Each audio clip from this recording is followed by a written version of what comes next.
The billionaire didn't even know who she was, yet she was pregnant with his child. When she told her boyfriend, who loved her deeply, he said he didn't mind her keeping the baby. When Grandma found out her granddaughter was pregnant, she flew into a rage and kicked the boyfriend to the ground.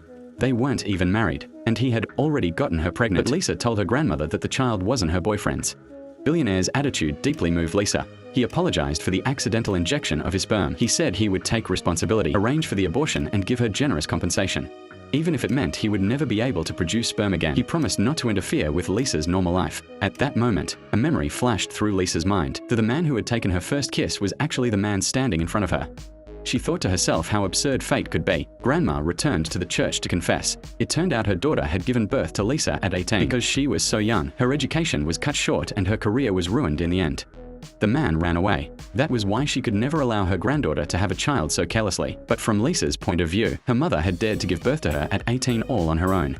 There must have been a reason. Her mother chose to bring her into the world. Now Lisa was 28. She believed this child too must have come into her life for a reason. So at the very last moment before the surgery, Lisa decided to keep the baby. When her mother found out, she burst into tears and held her daughter tightly. Just then the billionaire called. He asked why the surgery hadn't happened that day. Lisa told George she would meet him the next day and explain everything in person. But all of this was secretly overheard by George's wife Joy. Joy was thrilled as long as the child was born.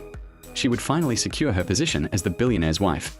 Excited, she called her mother to share the good news. But at that very moment, Joy's lover appeared in front of her. It turned out that just the day before he had threatened her and forced himself on her again.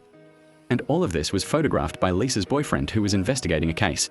It turned out Lisa's boyfriend was a police officer. Joy's lover was a drug dealer. That day, the lover came back again to cause trouble for Joy. Joy's mother warned her that she couldn't let one pest ruin the entire plan. The next day, Lisa went with her boyfriend to meet the billionaire. When the elevator doors opened, the lover's corpse lay there in plain sight. Lisa was so frightened that she fainted. She collapsed straight into the arms of the billionaire who had just arrived.